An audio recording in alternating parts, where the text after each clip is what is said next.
Hey there, Simone here with Bulletproof Business Growth. And as always, I want to talk about a few best practices that are really important when you're getting to this place to get ready to scale your business. And it is the beginning of December. And so many people are talking about the holidays and what they're all going to do and parties and get-togethers and all that good stuff. And this is not the time to take your foot off the gas. You can do that on December 24 or 25 and to have a really nice week off between Christmas and New Year. But right now, this is such an important time to make sure that you set yourself, your company, and your team up for really good success, for really good actions when you hit the ground running, when you come back to the office, when you come back to business after the first of the year. So for any of you who have not done your yearly planning yet, I really want to encourage you to get with it, because that enables you to make sure that you're on the same page with your team, that everybody understands what the most important priorities, focus points, and actions are as you get back into it at the beginning of the year. And this is the time to really kind of, take stock, iron some things out, set goals and objectives, do planning, revamp your vision, all that good stuff. So, when you think about it, this is the time to really produce the ultimate focus in your team, because once you've set all that, then you can kind of go into the holidays and relax and really take that time off and not think about it. But if you're not doing all that and then you take time off, then you can pretty much guarantee that you're just kind of come back to work already stressed, because you're already behind. So if you haven't done your planning yet, I would highly recommend that you spend a few days on that so that you can really get focused and stay focused and begin the new year focused, because otherwise it's kind of like you already wasted the first quarter. So when you think about, yearly planning, what's that supposed to do? Of course, it's supposed to set your goals and expectations, your BHAGs. And the most important thing, again, is focus, but it's also supposed to help your team get on the same page with you so that you can have aligned and shared action plans. So when you think about the yearly goals, those are really good to set, but they have to come from something even bigger.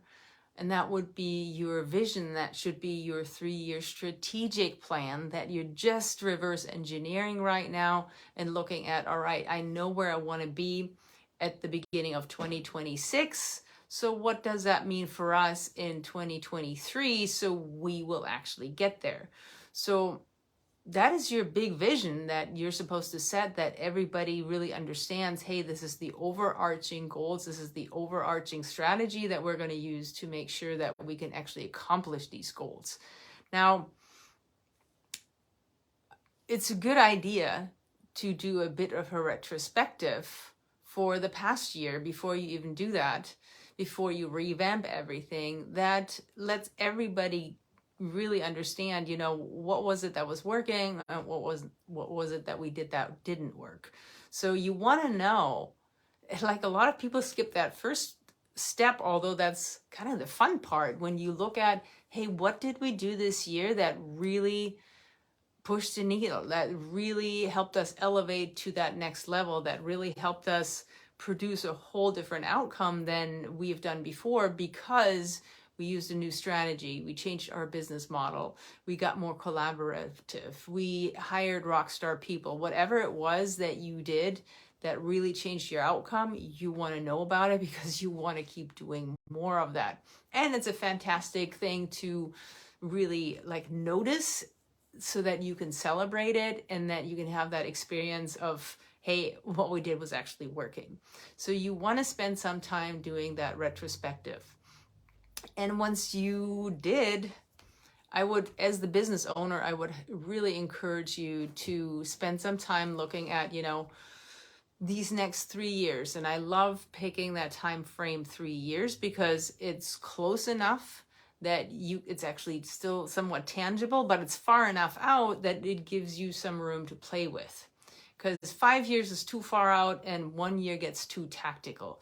So you want to have that 3-year frame that allows you to play a little bit, to get a little creative, to go a little crazy, so that it's not just anchored to what you think you can actually do. You want to pick a bigger time frame and really make that expansive and inspiring, because that's really what your team relies on when you think about, why do we show up? It's when we can see. You can't create it if you can't see it. When we can see the big picture that somebody, if you're not the business owner, that somebody else paints for you, so that you can place yourself into that picture. You can become a character in that picture. So when you think about what your vision looks like right now, I would almost bet you that it could be bigger, that it could be more expansive, that it could be more inspiring, and that you could reach for higher goals. And then I'd invite you to think about, why is my vision not bigger? Why am I limiting myself? What is making me go for a safe goal? So think about that for a second, because what I've noticed is for a lot of business owners, they're setting more safe goals because they don't feel like they have the support, they don't have the resources to really push the needle, to really try something new, to go all out, to become that strategic person that can really level up. So you want to think about, what is the quality of your team right now? Do you have a team of all A players? And when I say A players, I want you to really mentally go through every single person on your team. What it really means to be an A player is this is somebody who can't sleep at night unless they're doing an amazing job for you. Their DNA is just simply that of an A player. They can't do but do good work. If they don't feel good. So that's really the kind of people you want on your bus. So mentally run through the list of everybody who's on your team and make that decision, because when you're not playing bigger, is because most of the time this is because you don't trust that you can deliver on that. And I don't actually mean that you can deliver on it. I mean your team can deliver on it, because you're supposed to be their officer and they're supposed to be the ones who are actually delivering on your strategy. So, because if you feel like it's all on you, if you feel like you're the bottleneck and you're the person who makes it go, that also means that you're most likely going to always look at, can I do this? Not can we do this? And your team is supposed to really be the power behind you that can help you reach that next level. So if you feel like it's all on you, most likely you're limiting your dreams, you're limiting how far you reach. And think about, what would it be like if you weren't? What would it be like if you actually had that sustainable and scalable team that has your back, that can really follow through for you, that you don't have to follow up on, that you don't have to micromanage, because they just do good work and they take it even to a higher level than you would, because they're experts at what they do and they're exactly the right fit. So when you look at 2023, we all know there's going to be some challenges, but that means you have to put yourself in the most optimized position to win. Because if there's any external challenges, we have to be on full speed, and we have to be as optimized as we can so that we can actually still win no matter what's happening. So it is time to really make sure that your resources, that your team, that your support system is in a place where they can really hit it for you, where they can help you really grow your dream, grow your vision, and help you implement that piece. So it's time to change that. So you have to up your game for 2023 to make that happen. And the first thing is, we already played a little bit about what does it mean to, we played a little with what does it mean to be an A player? Well, first thing is we have to get the right people on the bus. If you want that like BHAG goal, we have to get the right people on the bus. Now, we want to think about this from kind of 4 perspectives. Who are the right people on the bus? Like with our clients, we talk about, do they have the its? And the its are, does every single person on your team, and I'm going to say this over and over, because as a small business owner, you can't afford for a single person on your team not to be an A player. So we really want to think this through. So every single person on your team, you want to look at it from this filter of, first of all, do they have the capacity to do it? As in, do they have the skill set, the capacity to do their job extremely well?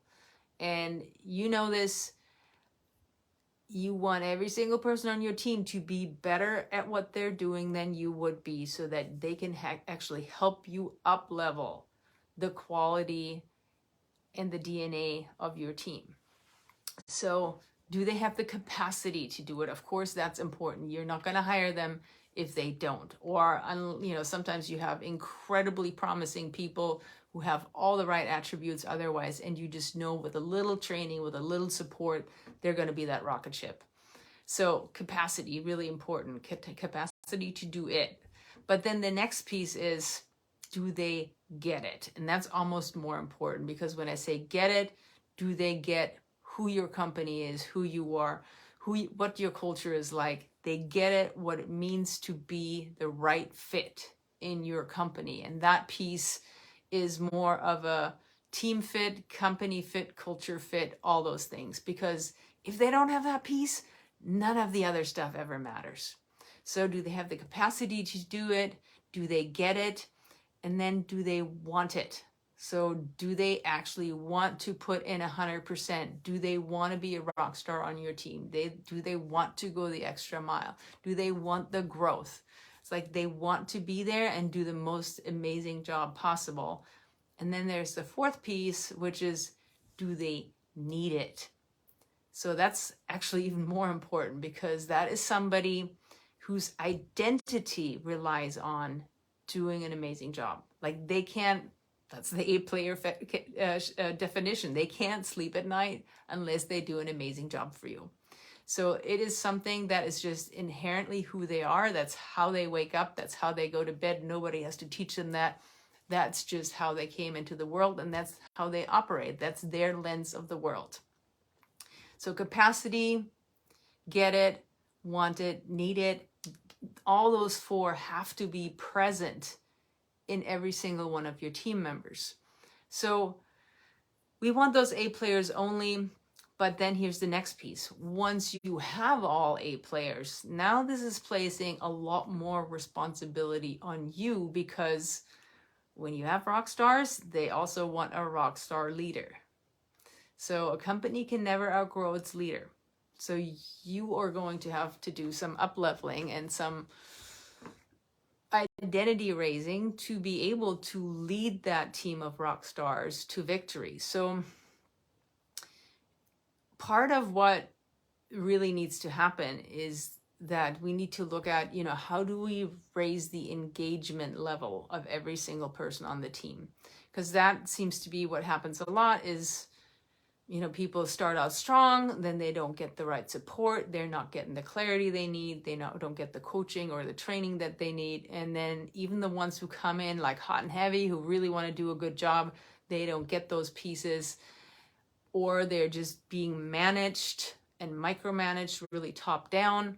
And slowly their contribution, their productivity starts declining and keeps declining because they don't get what they need. So it's like, if you're going to pay that big ticket for a really good person, that means you have to put a lot more effort into this person to make sure that they're actually getting what they need so they can deliver value for you. So especially when we're talking about the younger generations, for instance, Gen Z, it's a really interesting generation, because good news for you is they don't actually care all that much about a lot of money. I mean, of course, everybody needs to pay their bills, but much more important than money for them is to have purpose in what they're doing. Their work has to be meaningful. They want to make sure that they are able to give contribution. So it has to be meaningful. They want to feel like they have purpose. They want to feel like they can really contribute and their contribution makes impact, and that in all of that they have significance. So we're talking about two of the most important human needs. If you've ever studied human needs theory, two of those really important ones are significance, which is I matter, and contribution, what I do matters. So those are really big. The great thing is, it doesn't cost you anything to really foster that in people except for support. So you're going to have to put some effort into actually fostering that piece and supporting people and growing them and coaching them so that you can keep helping them to up their game, which of course is really valuable for you. So when you're looking at how you support these younger generations, a big piece is to have a good growth plan for every single person. So when you have your team meetings, you address team issues. When you have your one-on-ones, you address your individual issues with people. But part of those one-on-ones every few weeks should be a session that's solely focused on, is this person growing to their fullest potential? What are their goals? What are their dreams? How you can support them to get there. Sometimes that's more personal, sometimes that's more business, but the two are closely linked. So you want to keep paying attention to, how can I support this person to keep growing, to keep becoming more valuable as a human, and of course as a contributor to your company. So you want to make sure that every person on your team has a growth plan that helps them understand what targets they have to reach so that they can keep progressing in your company. And this is so important because when you're talking about engagement, most humans get pretty bored after 6 to 18 months. That's kind of like the sweet spot. If you're doing the same thing over and over and over, 6 to 18 months is about how long you got. Now, when you come in during that time period and you help people grow and up the ante, that keeps things interesting. So you're extending that phase. So this is why it's important to make sure everybody understands how they can reach the next level, what the targets are, what the milestones are, and then they want to have conversations about that so that they understand, am I hitting it or not? And then they need the coaching around how to make that even better if for some reason it's not working. So this really means that you as a leader, you have to up your game. This is not just going to happen automatically and organically and you can just forget about it. You really have to put some effort into that and become that conscious leader. So intentional leadership, conscious leadership, those are really kind of my two favorite words to describe what leadership works today, because that's really what puts you in a place where you have control over your company, you have control over your team, but they're a collaborative, cohesive force of people who really want to be there and who give you their best effort. So part of bringing people up to that higher level is, when you want engagement, that also means you have to hold people accountable. And to many of my clients, that's kind of a cringe-worthy moment, because to them that means uncomfortable conversation. That means they're actually going to have to pay attention, and there have to be consequences when something isn't working. So that's where that piece of being intentional and being conscientious and conscious as a leader comes in. Because, think about yourself. If you're putting a lot of effort into something and you never hear a thing about it, why would you do it again?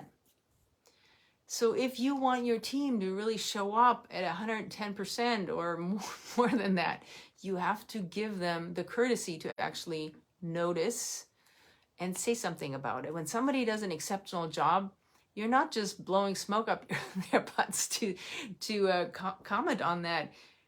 You are reinforcing something that's working. So think about that. When somebody's doing a great job, you want to tell them so they're going to do more of that. Because guess what? If if you praise somebody for doing a great job, they're going to run and do more of that. They're going to do it again. And that's, of course, more value for you. And it just feels good. It feels good to that person, and it feels good to you. So you have to acknowledge when things are going well so that people actually lock that in, that this is the right thing to do. So we want to get to a place, that the old school model of delegation is completely dead. We don't want delegation, we want collaboration, because again, psychologically, that's a huge shift. When you tell people what to do, well, first of all, nobody likes being told what to do, at least not smart people. And it sets up this automatic, at least in smart people, it sets up a little bit of resistance. So people don't want Simone to tell them what to do, but they do want to know what I really want, what the outcome is that they're supposed to produce. So our jobs as good leaders is to create a collaborative environment where you still tell them what you want, the outcome, but then you give them the responsibility and the opportunity to come up with a plan for how they're going to get there. And of course, that has to be a really good plan that you coach them on, that you make sure it's in alignment with your company yearly plan and your company strategic 3-year vision. So all of that fits together. So again, it takes effort from you, because you have to look at that plan and make sure it's in alignment, give them coaching around it, and then make sure it actually gets executed on, because that's how you're holding them accountable. So it's kind of, when you don't tell them what to do, when you just give them the outcome, psychologically, the shift is, hey, it's not that I'm being told what to do. This is my own plan, my own idea. So I actually want to be responsible. I'm actually excited about reaching that outcome because it's my idea. Now I'm bought in and I have ownership over this piece, which means that accountability actually happens. Stuff gets done. So part of having a good plan for everybody that you collaborate on is that all those plans have to have really good measurable outcomes, because that's how people can hold themselves accountable, and that's how you can hold them accountable. Because if it's not measurable and measured, what are you going to go by? Vague plans, vague outcomes, you might as well not do it. You might as well save your time. So holding people accountable is actually an act of love and service, because you're helping them understand what's working and where they need to improve. So when you're thinking about how you can up your vision this year, for this year, and how you can up your 3-year vision, your strategic plan for where the company is going, and get really audacious about the outcomes that you're going to claim. When you think about it, you need that trusted team. You need a group of people who are working together cohesively like a team, who are collaborative, who are engaged, and who show up and really own their outcomes, because that is the only way that you as the business owner can have the freedom and the bandwidth to focus on what matters, which is expanding and executing on that vision with your team. So if that's something that you're still working on and you need help with, we just put a brand new training out there that is absolutely addressing all those pieces in detail. Please go to bulletproofbusinessgrowth.com, bulletproofbusinessgrowth.com, and watch the training. And you even have an opportunity to book a call with me directly, so that we can really help you figure this out and get it all locked in before the year's up. Anyway, I hope you're really enjoying this time and you're going to get focused, so that you can take that time off and get some R&R and then hit the ground running in 2023. Hope you have a great week.